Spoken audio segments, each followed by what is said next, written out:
An uneasy feeling, a bump in the night that wakes you up from your slumber.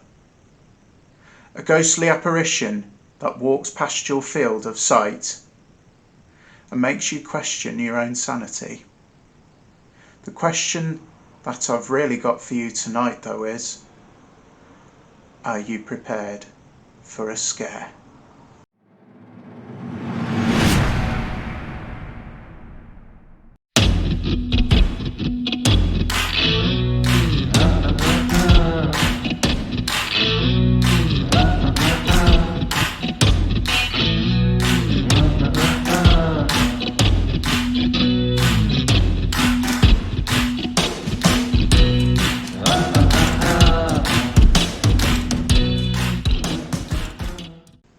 Hi guys, what is happening? Welcome to this week's video, and for those of you who are discovering me for the first time, welcome to my channel.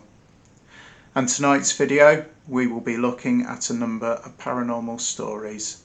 Viewer discretion is advised. For those of you who are feeling brave, maybe turn the lights off and grab some popcorn. Just don't get too afraid and don't say I didn't warn you.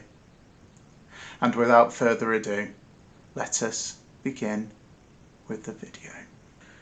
Tonight's first story is titled The Haunted House. One time, a preacher went to see if he could put a haunt to rest at a house in his settlement. The house had been haunted for about 10 years. Several people had tried to stay there all night, but would always be scared out by the haunt. So this preacher took his Bible and went to the house, went on in, built himself a good fire and lit a lamp. Sat there reading the book. Then just before midnight, he heard something start up in the cellar, walking back and forth, over and over again. Then it sounded like someone was trying to scream and got choked off. Then there was a lot of thrashing and struggling, and finally everything got quiet. The old preacher took up his Bible once again, but before he could start reading, he heard footsteps coming up the cellar stairs. He sat watching the door to the cellar, and the footsteps kept coming closer and closer. He saw the doorknob turn, and when the door slowly began to open, he jumped up and hollered, "What do you want?" The door shut back easy like, and there wasn't a sound. The preacher was trembling a little, but he finally opened the book and read a while. Then he got up and laid the book on the chair and went on mending the fire. The haunt started walking again, and step, step, step, up the cellar stairs. The old preacher sat watching the door, seeing the doorknob turn and the door open. It looked like a young woman. He backed up and said, "Who are you? What do you want?" The haunt sort of swayed, like she didn't know what to do. Then she just faded out. The old preacher waited, and when he didn't hear any more noises, he went over and shut the door. He was sweating and trembling all over, but he was a brave man, and he thought that he would be able to see it through. So he turned his chair to where he could watch and sat down and waited. It wasn't long before he heard the haunt start up again, slowly, step, step, step, step, closer and closer, step, step. And it was right at the door. The preacher stood up and held his Bible out before him. Then the knob slowly turned and the door opened wide. This time the preacher spoke quiet. He said, In the name of the Father, the Son, and the Holy Ghost. Who are you, and what do you want? The haunt came right across the room, straight to him, and took hold of his coat. It was a young woman, about 20 years old. Her hair was torn and tangled, and the flesh was dropping off her face, so he could see the bones and part of her teeth.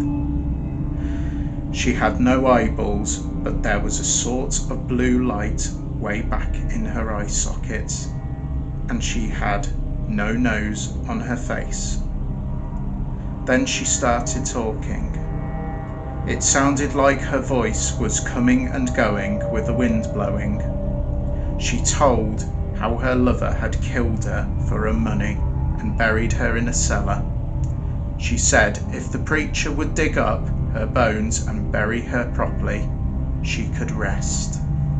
Then she told him to take the end joint of the little finger from her left hand and lay it in the collection plate at the next meeting, and find out who had murdered her. And she said, if you come back here once more after that, you'll hear my voice at midnight, and I'll tell you where my money is hid, and you can give it to the church.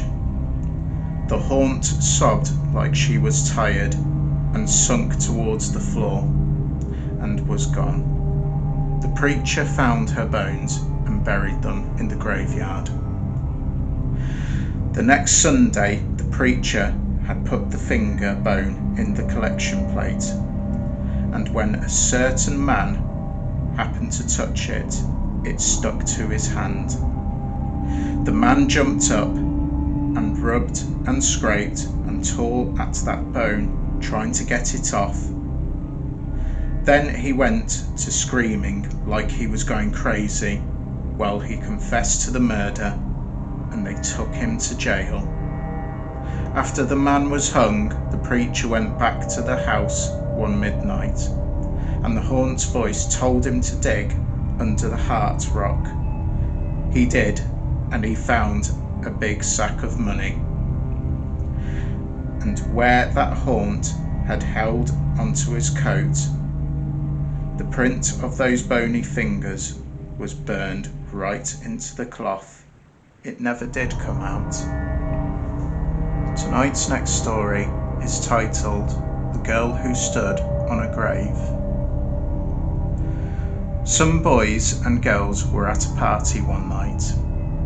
There was a graveyard down the street, and they were talking about how scary it was. Don't ever stand on a grave after dark, one of the boys said. The person inside will grab you, he'll pull you under. That's not true, one of the girls said. It's just a superstition. I'll give you $1 if you stand on a grave, said the boy.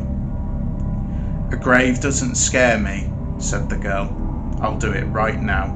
The boy handed her his knife. Stick this knife into one of the graves, he said. The graveyard was filled with shadows and was as quiet as death. There was nothing to be scared of, the girl told herself, but she was scared anyway. She picked out a grave and stood on it. Then she quickly bent over and plunged a knife into the soil and started to leave, but she couldn't get away. Something was holding her back. She tried a second time to leave, but she couldn't move. She was filled with terror. Something has got me, she screamed, and she fell to the ground. When she didn't come back, the others went to look for her. They found her body sprawled across the grave. Without realizing it, she had plunged the knife into her skirt and had pinned it to the ground. It was only the knife that held her. She died of fright. Tonight's next story is called Room for One More. A man named Joseph Blackwell came to Philadelphia on a business trip. He stayed with his friends in a big house they owned outside the city. That night they had a good time visiting, but when Blackwell went to bed, he tossed and turned and couldn't sleep.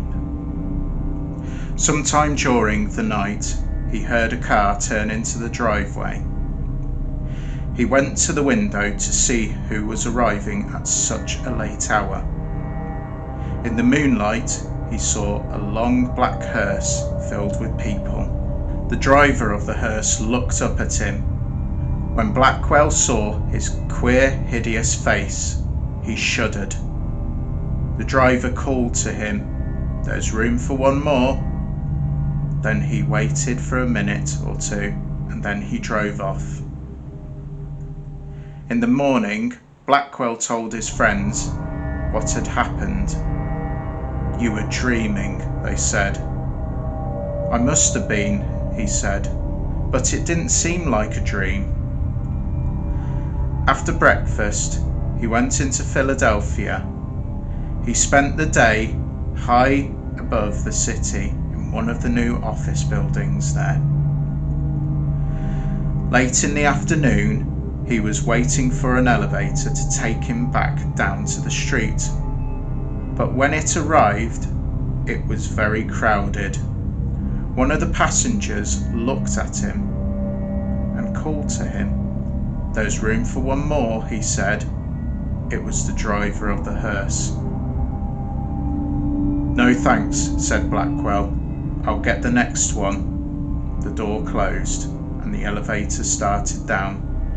There was shrieking and screaming, then the sound of a crash. The elevator had fallen to the bottom of the shaft. Everyone was killed. Tonight's next story is titled, "What Do You Come For?" There was an old woman who lived by herself, and she was very lonely. Sitting in the kitchen one night, she said, "Oh, I wish I had some company." No sooner had she spoken than down the chimney tumbled 2 feet from which the flesh had rotted. The woman's eyes bulged with terror. Then 2 legs dropped to the hearth and attached themselves to the feet. Then a body tumbled down. Then 2 arms, a man's head. As the woman watched the parts come together into a great gangling man, the man danced around and around the room. Faster and faster he went, then stopped and looked into the woman's eyes. "What do you come for?" she asked in a small voice that shivered and shook. "What do I come for?" he said. "I come for you." Tonight's next story is titled The Thing. Ted Martin and Sam Miller were good friends. They spent a lot of time together. On this particular night, they were sitting on a fence near the post office, talking about one thing and another. There was a field of turnips across the road, surprisingly. They saw something crawl out of the field and stand up. It looked like a man, but in the dark, it was hard to tell for sure. As quickly as it had appeared, it was gone. But soon it appeared again. It walked halfway across the road, then turned around and returned to the field. Then it came for a 3rd time and started toward them. By now, Ted and Sam were scared, and they started running. But when they finally stopped, they decided they were being silly and childish. They weren't so sure what had scared them. So they decided to go back and get a better look. Pretty soon they saw it, for it was coming to meet them. It was wearing black pants, a white shirt, and black suspenders. Sam said, "I'm going to try and touch it, then we'll know if it's real." He courageously walked up to it and peered into its face. It had bright, penetrating eyes that sunk deep into its head. It looked almost like a skeleton. Ted took one look and screamed, and again he and Sam ran, but the corpse-like figure followed them. When they got to Ted's house, they stood in the doorway and watched it, appalled. It stayed out in the road for a while, seeming to watch them in return, but once more it vanished. No more than a year later, Ted grew horribly ill, and the sickness killed him. Toward the end, Sam sat up with him every night. The night Ted died, he looked just like the frightening thing that they had encountered a year before. Tonight's final story is called The Dream. Lucy Morgan was an artist. She had spent a week painting in a small country town and decided that the next day she would move on. She would go to a village called Kingston, but that night Lucy Morgan had a strange dream. She dreamed she was walking up a dark carved staircase and entered a bedroom. It was an ordinary room except for two things. The carpet was made up of large squares that looked like trapdoors, and each of the windows was fastened shut with big nails that stuck up out of the wood. In her dream, Lucy Morgan went to sleep in that bedroom. During the night, a woman with a pale face and black eyes and long black hair came into the room. She leaned over the bed and whispered, "This is an evil place. Flee while you can." When the woman touched her arm to hurry along, Lucy awakened from a dream with a shriek. She lay awake the rest of the night, trembling. In the morning, she told her landlady that she had decided not to go to Kingston after all. "I can't tell you why," she said, "but I just can't bring myself to go there." "Then why don't you go to Dorset?" the landlady said. "It's a pretty town and it isn't too far." So Lucy Morgan went to Dorset. Someone told her she could find a room in a house at the top of a hill. It was a pleasant looking house, and the landlady there, a plump motherly woman, was nice as could be. "Let's look at the room," she said. "I think you will like it."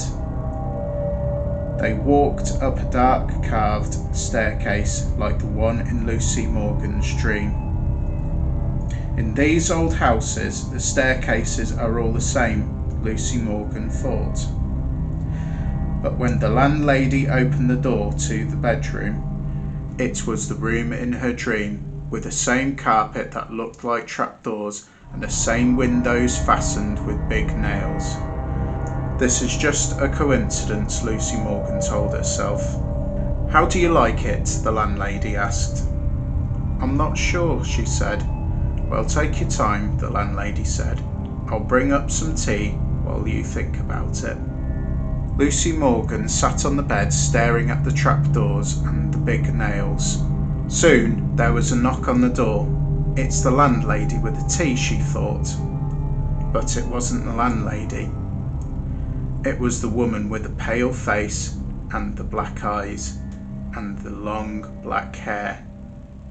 Lucy Morgan grabbed her things and fled. And that concludes tonight's Paranormal Stories. I'd like to thank you all for watching, and I hope you've enjoyed the stories tonight. If you have enjoyed it, please be sure to smash that like button and leave a comment down below. And I'll end it as I always do by saying, bright blessings, blessed be, and where you can be anything at all, then please be kind, because being kind is the most beautiful person that you can be. Take care, good night, namaste, and one more thing, don't have nightmares.